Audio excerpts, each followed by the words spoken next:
ईश्वर की दृष्टि में मनुष्य को ईमानदार होना चाहिए। किसकी दृष्टि में? भगवान की दृष्टि में हम ईमानदार बने बस, क्योंकि उनसे कुछ भी छिपा हुआ नहीं।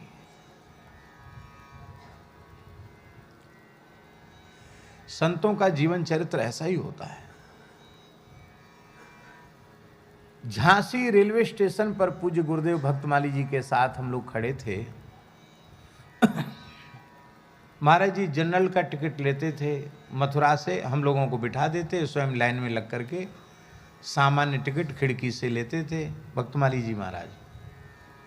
हम लोगों को बिठा देते, तुम लोग बैठो, और स्वयं लाइन में लग के गमछा में पैसा बांध के रखते छोड़ में, उसमें से गांठ खोल के और वहाँ से टिकट जितने मूर्ति होते उस हिसाब से जनरल टिकट लेते। जब कभी झांसी जाना होता मथुरा से बुंदेलखंड, 5 घंटे में 6 घंटे में पहुँच जाती ट्रेन, 5 घंटे में। तो जनरल डिब्बा में बैठते थे, आने जाने में दोनों समय। तो झांसी से आना था और इतनी भीड़ थी जनरल डिब्बा में कि लोग बाहर लटक रहे थे, भीतर घुसने का कोई जुगाड़ नहीं थी कि भीतर कैसे कोई घुस सकता है। 6-7 मूर्ति।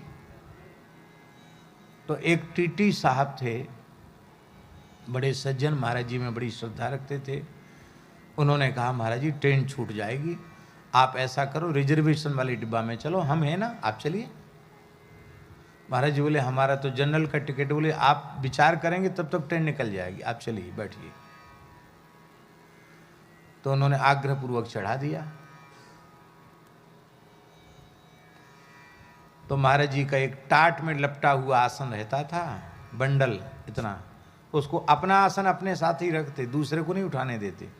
कहते भाई अपने सामान की जिम्मेवारी स्वयं रखो। वो आसन अपना खुद ही रखते, अपना झोला अपना आसन अपने पास रखते। कहे तुम लोग अपना उठा लो, उतना ही बहुत है। और उसी आसन पर गोलमोल लपटा हुआ टाट में आसन, उसी पे शौचालय के पास बैठ गए। अब टीटी कह रहा महाराज सीट खाली है बैठ जाओ। हमने कहा महाराज जी बैठ जाओ।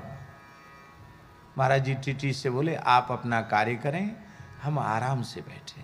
वो चले गए, उन्हें तो अपना काम करना था, वो चले गए।